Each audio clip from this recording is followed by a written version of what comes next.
Joshi sir, एक जो मुद्दा है वो ऑटो को लेकर के, ऑटो पे लेके कई बार इंडस्ट्री ने भी आवाज़ उठाई कि ऑटो सेक्टर में बहुत ज़्यादा ढील देने की ज़रूरत नहीं है। दूसरा कि ऑटो सेक्टर भारत का अभी इस उभर करके अब दुनिया में जगह जगह नाम कमा रहा है। ऐसे में ऑटो सेक्टर में ड्यूटी कम करना, यूके की गाड़ियों को यहाँ पे कम ड्यूटी में आने की छूट देना, ये ऑटो सेक्टर के लिए चुनौती हो सकती है क्या भविष्य में? नहीं, अब जैसा कि इसमें आप देखिए कि 100% से 10% ड्यूटी करने का भी प्रावधान रखा गया है, लेकिन उसमें एक टैरिफ रेट कोटा का प्रोविजन है जिससे कि अचानक जो है वो बाजार में डिसरप्शन ना हो। लेकिन ऑटो सेक्टर में मुझे क्या लगता है कि देखिए, भारत का ऑटो सेक्टर काफी मेच्योर है और वो जो गाड़ी आएगी वहां से that should be a high end kind of the cars. तो इसमें एक सबसे इंपॉर्टेंट ये कि भारत के ऑटो सेक्टर को it is going to be a bit complementarity, and इसमें ऐसा लगता है कि हमारे ऑटो मैन्युफैक्चरर्स को ये एक अपॉर्चुनिटी होगी कि वो अपनी क्वालिटी के अंदर इंप्रूवमेंट करें, अपने प्रोडक्ट्स को ज्यादा कॉम्पिटिटिव बताएं अंतर्राष्ट्रीय बाजार के लिए। क्योंकि यूके के जो बड़े कार मैन्युफैक्चरर हैं, they are also owned by Tata, जिसे जुगुआर है। सो वो एक उसमें सबसे इंपॉर्टेंट चीज है। तो इसमें देखिए, ये जब भी आप किसी भी देश के अंदर टैरिफ कम करते हो तो डोमेस्टिक के अंदर आपको विरोध का सामना करना पड़ता है, उसमें कोई दिक्कत नहीं है। तो because they have been operating in a protected market, वो उनको उसका सामना करना पड़ता है। लेकिन मुझे ऐसा लगता है कि इससे कॉम्पिटिटिवनेस बढ़ेगी और अल्टीमेटली वो गाड़ी के इधर आने से हमको भी हाई एंड गाड़ी का मैन्युफैक्चरिंग के अंदर, India is the largest producer of small cars in the small sector. हमको अच्छा, हम एक्सपोर्ट भी बहुत ज्यादा करते हैं, लेकिन इसमें एक थोड़ा सा ये कि क्वालिटी का थोड़ा जो इंप्रूवमेंट है वो है, और इससे अगर फर्क पड़ेगा तो हाई एंड गाड़ी पे पड़ेगा, बट लो एंड और मिडिल एंड पे नहीं पड़ेगा। लो एंड ऑटो के अंदर भारत अभी भी अनक्राउंड किंग है। उसके अंदर अगर आप टू व्हीलर की बात करते हो तो हम सबसे ज्यादा टू व्हीलर दुनिया में प्रोड्यूस भी करते हैं, एक्सपोर्ट भी करते हैं और कंज्यूम भी करते हैं।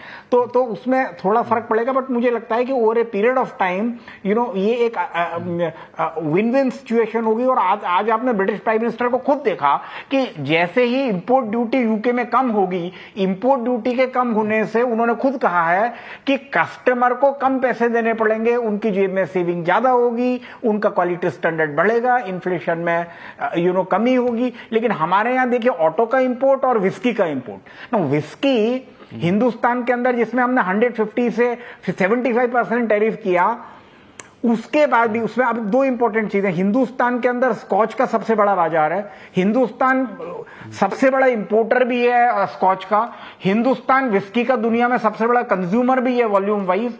लेकिन जो विस्की आएगी हमारे यहां पे वो हाई एंड विस्की होगी, लगभग 14 to 18 ईयर्स मेच्योरिटी वाली विस्की आएगी। और विस्की हमारे यहां rather than going for retail consumption, it will go for B2B blending, जो ब्लेंडेड अपन सिंगल माल्ट या दूसरी तरह की IMFL, Indian made foreign liquor जो हम बेचते हैं, उसमें ये काम आएगी। तो उसके अंदर जैसे कि जो सबसे बड़ा फायदा होगा कंज्यूमर को, कि कंज्यूमर को विस्की एक कंपिटिटिवली कम कीमत पे मिलेगी। लेकिन 70% तो बेसिक ड्यूटी है। लेकिन अगर आप देखते हैं कि हमारे यहाँ एक्साइज ड्यूटी का भी प्रोविजन है, 100% से 200% भी एक्साइज ड्यूटी है।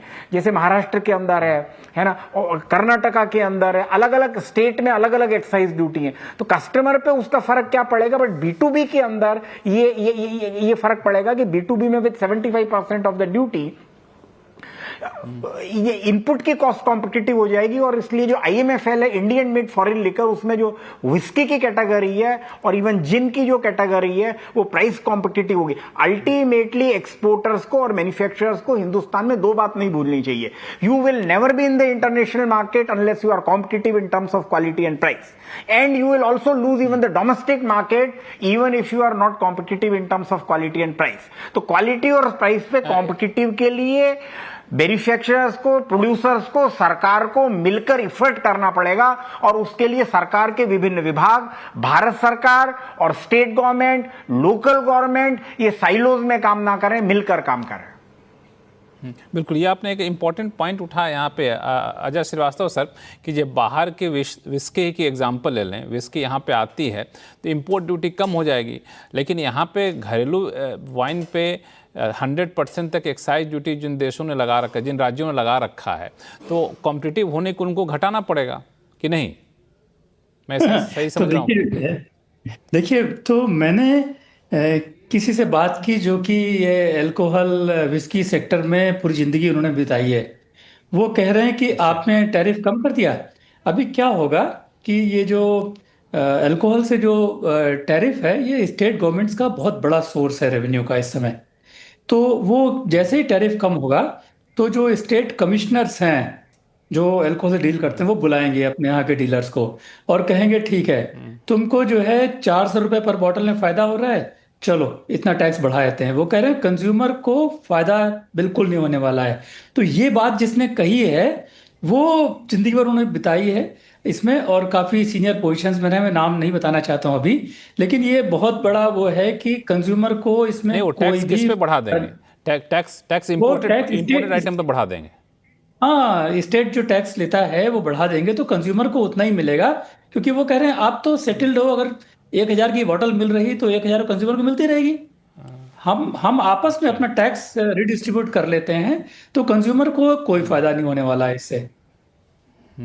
तो हालांकि मैं अल्कोहलिक हूँ नहीं, तो मुझे इंडस्ट्री की चिंता है, विस्की महंगे होने की चिंता मुझे नहीं है, खैर। लेकिन ये एक मुद्दा है। एक चीज़ और आपसे पूछ लूँ मैं, फिर और जाऊँगा दूसरे मेहमानों के पास। ऑटो सेक्टर को लोग के जो सवाल पूछा राकेश मोहन सर से, तो उन्होंने जवाब दिया कि इंडस्ट्री को कॉम्पिटिटिव होना पड़ेगा। मैं ये सवाल इसलिए पूछा चूँकि हम लोगों के सामने ऑस्ट्रेलिया का एग्जाम्पल है। ऑस्ट्रेलिया जैसे देश में जहाँ पे इम्पोर्ट ड्यूटी कम की गई, तो कुछ ही समय में वहाँ ऑस्ट्रेलिया जो पूरी तरह से आत्मनिर्भर था ऑटो सेक्टर में, 100% इम्पोर्ट डिपेंडेंसी उसकी हो गई। इसलिए मैं पूछना चाहता हूं कि ऑटो सेक्टर को क्या अपने आप को रीडिफाइन करना होगा, या फिर क्या चुनौतियां होंगी उनके लिए, ताकि इम्पोर्टेड गाड़ियों से वो मुकाबला कर सकें? तो देखिए लक्ष्मण जी, हम केवल एफटीए की बात कर रहे हैं, हम ऑटो सेक्टर के ऊपर एमएफएन टैरिफ एडजस्ट करने की बात नहीं कर रहे, हम एक कंट्री को बेनिफिट देने की बात कर रहे हैं। तो बहुत सारे काम हम कर सकते हैं, लेकिन एफटीए तो कोई चैरिटी है नहीं। अगर हमको 100 रुपए मिलेंगे तो हम 100 रुपए का सामान उनको देंगे, 100 रुपए का फायदा देंगे। अगर हमको 100 रुपए का फायदा वो दे रहे हैं, तो वो बैलेंस चूंकि मुझे नहीं दिख रहा है। और नंबर 1, नंबर 2, देखिए ये ऑटो सेक्टर में जो ड्यूटी कम की है ना, हमने किसी एफटीए में नहीं की, फर्स्ट टाइम इसमें की है हमने। तो एक इंडिया जो है चेंज ऑफ डायरेक्शन कर रहा है ऑटो सेक्टर खोलकर। आज हम जस्टिफाई कर रहे हैं कि हाई एंड कार्स को मिलेगा, 15 साल में मिलेगा, 10 साल में मिलेगा, टीआरक्यू है। लेकिन यूरोप खड़ा हुआ है कंक्लूड होने के लिए, देखिए वहां पर इससे डबल हमें देना पड़ेगा। अमेरिका हमसे छीन कर ले लेगा, ठीक है। और जब मैं बताता हूं, मैं 10 साल पहले निगोशिएट कर रहा था यूरोप के साथ में, तो जब वो कुछ बातें मीडिया में आ गई तो हमें तुरंत जापान और साउथ कोरिया वालों ने कहा कि जब आप यूरोप से बात कर रहे हैं खोलने के लिए, हमने तो आपके कंट्री में बिलियंस ऑफ डॉलर्स इन्वेस्ट किए हैं, आपके कंट्री में इन्वेस्टमेंट करके मैन्युफैक्चरिंग कर रहे हैं, हमने क्या बिगाड़ा है, हमको क्यों नहीं दे रहे हो, हमारे लिए भी खोलो। तो हमने डायरेक्शन चेंज कर लिया है। अब आप देखिए 5 साल में हमारा ऑटो सेक्टर में कितना ज्यादा ओपनिंग करेंगे। जस्टिफाई हमेशा कर सकते हैं कि सेक्टर को कॉम्पिटिटिव होना है, ये होना है, वो होना है, लेकिन एफटीए के कॉन्टेक्स्ट में सब चीजें डिस्कस नहीं होनी चाहिए। एफटीए कॉन्टेक्स्ट में केवल ये डिस्कस करना है कि बैलेंस हो पा रहा है कि नहीं हो पा रहा है। मैं यहीं रुकता हूं। Shashank sir, interesting point Ajay Srivastava ji ने उठाया। देखिए हमारे यहाँ तो जो है लोग बाग ये नाराजगी दिखा रहे हैं कि साहब अगर मर्सिडीज खरीद लें और 10 साल अगर डीजल की है तो उसमें खत्म हो जाएगी, या 15 साल में खत्म हो जाएगी, और कई बार तो वो 3,000-4,000 किलोमीटर चली होगी तभी वो कंडम कर देनी पड़ेगी। तो मुझे लगता ये है कि वो जगुआर वाले बेचारे सिर पीटेंगे अपना और कहेंगे कि भाई क्या करा जाए। और दूसरा ये दबाव पड़ेगा आपको मर्सिडीज वगैरह का भी और BMW का, वो बहुत पॉपुलर गाड़ियां हैं यहाँ पे भारत में, कि वो कहेंगे कि आपने इनको दे दिया है तो हमको भी हाई एंड पे जो है दीजिए, और 15 साल का लिमिट मत लगाइए, गाड़ी की क्वालिटी पर लगाइए। तो अब ये देखने की बात है कि भारत में क्या इसमें फाइन ट्यूनिंग होगी या नहीं होगी। ये फाइन ट्यूनिंग होगी कि नहीं होगी, लेकिन ऑटो सेक्टर में हम लोग बड़ी गाड़ियों पे बात तो कर रहे हैं और मुझे लगता है कि जो आप लोगों की बातों से कि अगले कुछ साल ऑटो सेक्टर के लिए बहुत ही डायनामिक होने वाले या फिर बदलने वाले हैं काफ़ी सिनेरियो यहाँ पे। लेकिन ऑटो कंपोनेंट भी एक बड़ा सेगमेंट है जिसमें खासतौर से एमएसएमई इन्वॉल्व रहते हैं, जिसके लिए हम यूके ने ड्यूटी काफ़ी कम की है। रालान साहब, ऑटो कंपोनेंट वालों के लिए तो अच्छी खबर आ गई है। अच्छी खबर है। ऑटो कंपोनेंट्स जो बना रहे हैं, they are making very high end parts. आपको मैं बताऊं कि अमेरिका की जितनी बड़ी कंपनियां हैं जो कार बना रही हैं, बसेस बना रही हैं, उनके सारे पार्ट्स यहीं से इंडिया से एक्सपोर्ट होते हैं। हालांकि उन्होंने एक ड्यूटी भी लगा दिया ट्रम्प साहब ने, लेकिन यहाँ से होते हैं, यूरोप में जाते हैं, ऑल ओवर द वर्ल्ड यहाँ से वो एक्सपोर्ट होते हैं। They are as good as any European good industry. So it's a very matured industry, MSME भी। तो फायदा होने वाला है। उल्टा मैं ये कहूँगा, जो ऐसी इंडस्ट्रियां हैं जो माइक्रो से भी ऊपर चली गई हैं लार्ज में, उनको एफटीए में बहुत सहायता मिलेगी। और एफटीए जो होगा, सॉरी मतलब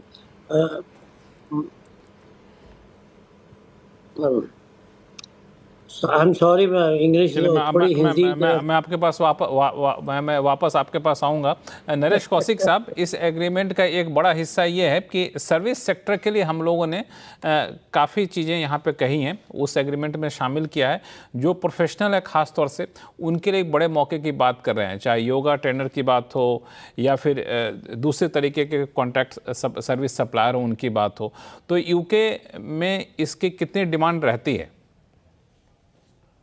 यहाँ पर ये बहुत ही महत्वपूर्ण है। और एक बात आपने नोट की होगी, इस एग्रीमेंट में भारत ने कुछ चीजों पे कोई समझौता नहीं किया है। जैसे जो कानून वाला जो मसला है, जो यहाँ के जो लॉयर्स हैं वहां पर प्रैक्टिस कर सकें भारत में, इसको भारत ने अभी सहमति नहीं दी है। लेकिन भारत के जो लोग, भारत के जो प्रोफेशनल्स हैं वो यहाँ आएंगे। और एक इन्होंने एक जो बड़ी छूट दी है, जो मैं समझता हूँ बहुत महत्वपूर्ण है, वो ये है कि यहाँ पर जो सोशल सिक्योरिटी का जो इनको देना पड़ता था सबको, यहाँ पर जैसे हम तो यहीं के रहने वाले हैं, हमें यहाँ पर नेशनल इंश्योरेंस देना पड़ता है। जो टेम्परेरी वर्कर्स आएंगे भारतीय कंपनियों के यहाँ पर, ये भारत के इस एग्रीमेंट, ब्रिटेन के इस एग्रीमेंट में ये माना गया है ब्रिटेन द्वारा कि उनको ये टैक्स नहीं देना पड़ेगा। यानी ये टेम्परेरी वर्कर को सोशल सिक्योरिटी नहीं देना। थोड़ा सा हमारे दर्शकों के लिए, नरेश कौशिक जी, हमारे दर्शकों को थोड़ा समझाइए कि है क्या, चूंकि आप वहाँ पे रह रहे हैं और आप ये टैक्स देते हैं, ये सोशल सिक्योरिटी कंट्रीब्यूशन क्या होता है, क्या दरअसल जो भी यहाँ पर रहता है, जो नेशनल हेल्थ सर्विस, जो यहाँ के राष्ट्रीय स्वास्थ्य सेवा है, उसको इस्तेमाल करता है, उसको अपने तनख्वाह का, अपने वेतन का या अपनी इनकम का एक हिस्सा आपको सरकार को देना होता है। उसी से ये नेशनल हेल्थ सर्विस चलती है। तो जो भारत से या दुनिया भर से जो यह लोग यहाँ करने आते हैं, उनको भी वो देना पड़ता था। तो बहुत सारे देशों ने यहाँ ब्रिटेन की सरकार के साथ में ये एग्रीमेंट कर लिया था कि हमारे जो टेम्परेरी वर्कर हैं उनको ये टैक्स ना देना पड़े। तो भारत के लोगों को फिर भी देना पड़ता था। मैं ऐसे कई लोगों को जानता हूं जो यहाँ पर आते हैं, स्टूडेंट के तौर पर ही आते हैं, और उनको 2 साल क्योंकि काम करने की छूट है, उसके बाद में उनको नेशनल इंश्योरेंस देना पड़ता है। तो कहते हैं कि हमारा तो सारी इनकम नेशनल इंश्योरेंस में चली जाती है। तो भारत सरकार ने इस एग्रीमेंट के जरिए ये कर लिया है, ये इनसे मनवा लिया ब्रिटेन की सरकार से कि जो टेम्परेरी वर्कर हैं, तो अस्थायी रूप से ब्रिटेन में काम करने के लिए आएंगे भारतीय, उनको ये टैक्स नहीं देना पड़ेगा, उनको ये नेशनल सिक्योरिटी, नेशनल इंश्योरेंस वाला कंट्रीब्यूशन नहीं देना पड़ेगा। यहाँ इसमें नहीं देना होगा तो फिर उनको सिक्योरिटी भी नहीं मिलेगी। अगर नहीं देना होगा तो सिक्योरिटी भी नहीं मिलेगी। नहीं, यही इंपॉर्टेंट है। सिक्योरिटी उनको मिलेगी, फिर भी वो नेशनल सर्विस का इस्तेमाल कर सकेंगे, क्योंकि जो उनको बुलाएगा उनको देना पड़ेगा। तो इसीलिए यहाँ पर जो आलोचना हो रही है, हाँ, सरकार ये कह रही है कि देखिए, हम ये कोई छूट यहाँ के भारत की कंपनियों को नहीं दे रहे हैं, हम वहां जो कंपनियों में जो काम करने आ रहे हैं वो उनको इसी तरह से दे रहे हैं जैसे और देशों के लोग यहाँ आते हैं, उनको हम छूट देते हैं। इसका मतलब ये नहीं है कि कंपनियों का इससे टैक्स कम हो जाएगा। कंपनियों को तो अनुदान, क्योंकि यहाँ होता क्या है कि पहले जो वर्कर को जो टैक्स देना पड़, नेशनल इंश्योरेंस कंट्रीब्यूशन देना होता है, उतना या उससे ज्यादा एम्प्लॉयर को देना होता है, यानी कंपनी के मालिक को देना होता है। कंपनियों को देना तो होता वो है, तो उनको कंपनियों, देना ठीक। पड़ेगा, उनको कोई छूट नहीं। हाँ बिल्कुल, तो इसलिए उनको कोई छूट नहीं। हाँ, इसलिए ये क्योंकि बहुत समय कम, महत्वपूर्ण इसलिए है, मैं बीच में समझता आपको महत्वपूर्ण, हाँ ये काफ़ी महत्वपूर्ण है, समय कम, इसलिए आखिरी सवाल अजय श्रीवास्तव जी आपसे कि इस डील के जरिए यूएसए को हम लोग क्या मैसेज देना चाहते हैं? क्योंकि हमने यहाँ पे एग्रीकल्चर को, डेयरी प्रोडक्ट को बिल्कुल भी नहीं खोला है और यूएसए इन सब के लिए दबाव भी डाल रहा है, तो यूएसए के साथ डील से पहले ये डील यूएसए के लिए क्या मैसेज है? नहीं, यूएसए तो किसी दूसरी ऑर्बिट में है, वो कोई मैसेज वैसे किसी का सुन नहीं रहे हैं। उनका जो मन आ रहा है वो कर रहे हैं। उनकी टीम कुछ बना के मिस्टर ट्रम्प को दे रही, जैसे मैंने जापान वाला सुना कि जापानीज नेगोशिएटर और यूएस टीम ने मिला बनाकर एक पर्चा दिया यूएस प्रेसिडेंट को, उस रूम में बैठे थे, उन्होंने वहीं पर करेक्शन किया। $400 बिलियन जो जापानीज इन्वेस्टमेंट होता है यूएस में, और 50% प्रॉफिट जापान लेना था, ट्रम्प साहब ने कट करके उसको 490 कर दिया, 50% प्रॉफिट को 90% प्रॉफिट ऑफ यूएस कर दिया, और वो अनाउंस कर दिया उन्होंने बिना जापान से बात करते हुए। तो यूएस तो ये सब चीजें जो है ना कि हम क्या कर रहे हैं, दुनिया क्या कर रही है, उससे बहुत ऊपर उठ चुका है अभी ट्रम्प के बिल्कुल आपने सही कार्यकाल शब्द में। इस्तेमाल किया कि अलग अलग ऑर्बिट में बैठा हुआ है, तो उसको कोई फर्क नहीं पड़ता यहाँ पे क्या है।